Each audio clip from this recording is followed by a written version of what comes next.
네, 오늘도 리포트 뚜껑 열어보는 시간 돌아왔습니다. 임유영 아나운서 함께합니다. 어서 오세요. 안녕하세요. 네, 반갑습니다. 자, 오늘도 리포트 과연 어떤 종목들을 가지고 왔을까요? 첫 번째 리포트부터 뚜껑 열어보겠습니다. 네, 첫 번째 종목은 바로 인텔리안 테크입니다. 최근 11월에 들어서만 여러 건의 리포트가 나오고 있는 네. 상황이고요. 또 이번 주, 지난주에 3개의 증권사에서 리포트를 내놓아서 한번 쑥 훑어보려고 합니다. 먼저 하나금융투자입니다. 원웹과 네옴시티로 간다라면서 투자 의견은 매수, 목표 주가는 11만 5,800원 유지한다라고 밝혔습니다. 네. 이어서는 유진투자증권인데요. 도약 준비가 완료됐다라고 이야기하고 있습니다. 투자 의견 역시 매수였고요. 목표 주가는 10만 5천 원 유지였습니다. 마지막으로 하나의 기업을 더 볼 텐데요. 키움증권입니다. 3분기 실적이 조금 부진하긴 했었는데요. 일시적이었다라는 부분을 눈에 띄고 있었습니다. 네. 투자 의견 매수, 역시 목표 주가 9만 원이었습니다. 네, 전반적으로 인텔리안 테크에 대해서 의견들이 많고요. 최근 수급 특징주로도 자주 거론됐던 종목이죠. 오늘장 주가 어떤지 보도록 하겠습니다. 자, 현재 주가는 소폭 상승하고 있습니다. 7만 1,200원 기록이 되고 있는데요. 자, 그럼 세부적인 투자 포인트 어떤 내용 먼저 확인해 볼까요? 네, 역시나 실적 이야기를 안 할 수가 없습니다. 하나금융 투자 리포트를 토대로 좀 살펴보도록 할 텐데요. 매출 같은 경우가 잘 나왔습니다. 3분기에 선박, 커머셜 안테나 투자가 증가했고요. 여기에 또 저궤도 위성용 안테나 매출이 재개되면서 3분기 매출을 견인해주는 모습이었습니다. 인텔리안 테크는 쉽게 말해서 위성통신 안테나를 하는 사업을 하는 그런 회사인데요. 이렇게 매출이 잘 나오다 보니 시장에서도 좋은 흐름이 이어질 것이다 라고 전망하고 있었고요. 네. 특히 이를 이어서 한눈에 실적 추이를 그래프로 좀 보도록 하겠습니다. 19년부터 꾸준히 성장을 하고 있습니다. 이 위에 숫자가 쓰여 있는데 숫자를 굳이 보지 않더라도 그냥 올라가고 있다라는 것이 그래프 그림만으로도 네. 확인이 되고 있습니다. 다만 영업이익이 생산직의 인건비라던가 연구개발비가 증가되면서 부진한 상황이었고요. 이 공장이 증설되면서 이에 따른 선제적인 비용 투자가 발생해서 이익이 감소하는 모습이었습니다. 하지만 일회성 비용이었다라는 이야기 역시나 함께 나오면서 크게 걱정할 필요 없다라고 판단되고 있었습니다. 네. 그리고 또 중요한 것은 수주 소식입니다. 수주가 꾸준히 이어지고 있는데요. 여러 수주 중에서도 저궤도 안테나 수주가 향후 실적을 강하게 견인할 것으로 보여지고 있습니다.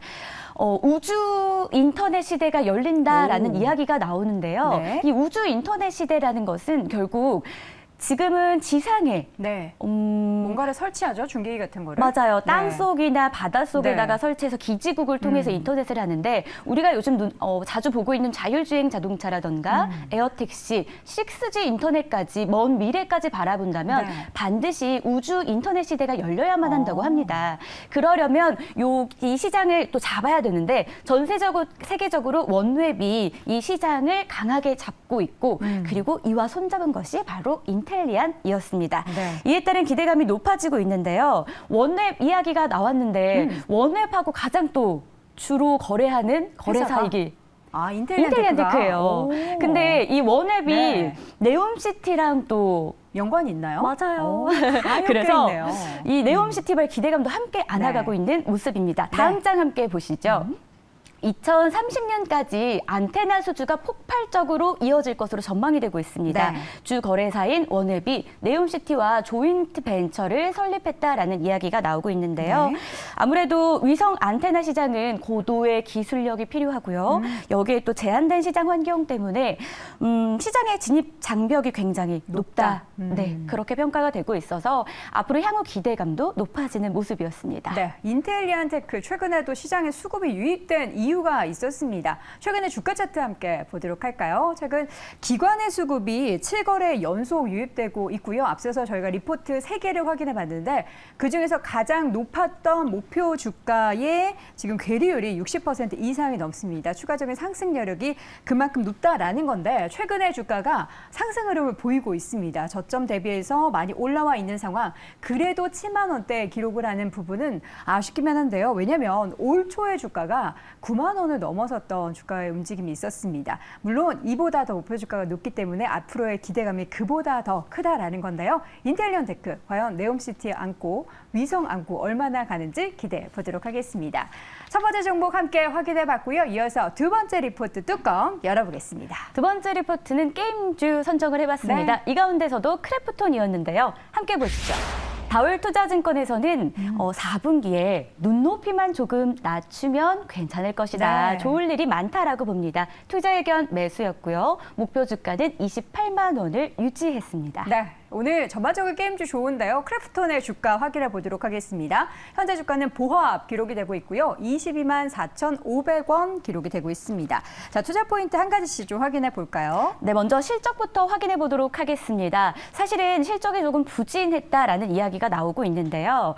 모바일 매출 불확실성이 지속되고 있고요. 네. 여기에 또 신작 마케팅 비용이 좀 많이 들어갔다고 합니다. 이에 따른 부담감도 있는 상황입니다. 또 e스포츠 개최로 인해서 지급 수수료를 지출했는데요. 이에 따라 실적이 조금 부진하긴 했는데 그래도 앞으로는 좋을 것이다라는 이야기가 역시나 리포트를 통해 나오고 있었습니다. 다음 장 함께 보실까요? 네.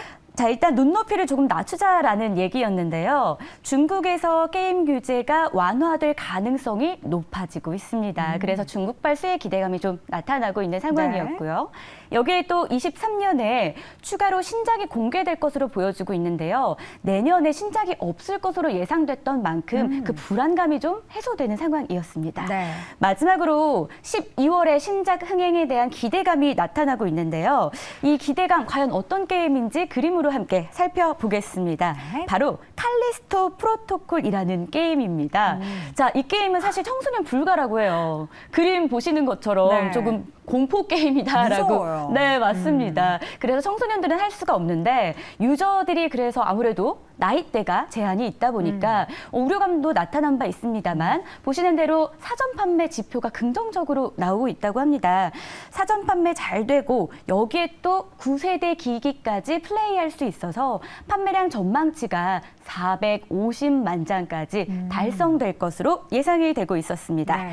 그리고 여기서 또 사전 판매 추이를 함께 표로 살펴보시면요. 네. 불과 11월 10일에만 하더라도 여기 보시는 대로 4위와 5위였습니다.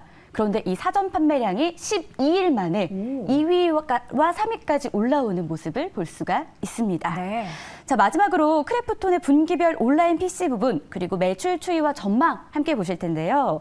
19년도에 출시가 된 이후에 하향 안정화가 좀 되고 있고요. 이후 21년부터 수익화를 업데이트하기 시작합니다. 그리고 올해부터는 무료로 유입됐던 유저들이 돈을 내고 그러니까 결제 유저로 바뀌어서 네. 이 효과까지 안정적으로 누리는 회사가 바로 이 회사다라고 이야기를 하고 있었습니다. 그래서 결국 다올투자증권에서는 업종 내 최선호주다라고 이야기를 하고 있었고요. 네. 뭐 오늘 제가 소개해드리진 않았지만 미래에셋투자증권에서도 오늘 아침 기대감이 높은 종목이라면서 목표 주가를 상향 조정하기도 했습니다. 네. 게임주에 대한 이야기들이 참 많습니다. 지난주에 지스타 개막과 폐막 소식과 함께 게임주의 전반적으로 이제 기대감과 상승 움직임이 보이기는 했는데요. 오늘 그 가운데 크래프톤 하나 꼽아서 확인해 봤거든요. 근데 제목에 보면은 눈높이를 낮춰보면 뭔가 좋은 게 보인다. 그러니까 지금 상황에서 눈높이를 더 낮추라는 건데 주가는 얼마나 낮아져 있는지. 여기서 사실 이 주가에 대한 눈높이는 더 낮아질 게 없거든요. 예, 지금 저가 이전에 16만 9,500원 기록했다가 회복한 주가가 20만 원대이긴 한데 이전에 우리가 막 50만 원대를 봤는데 주가에 대해서는 눈높이 더 낮추면은 안 될 것 같고요. 근데 시장에서 기대하는 다양한 모멘텀 가운데 있어서 우리가 몇 가지만 꼽아서 봤을 때도 지금보다는 주가의 매력도가 더 커질 수 있다는 부분은 염두에 두시기 바랍니다. 자, 이렇게 해서 마지막 종목 크래프톤까지 함께 확인해봤습니다. 오늘도 임유영 아나운서 함께했습니다. 고맙습니다. 고맙습니다.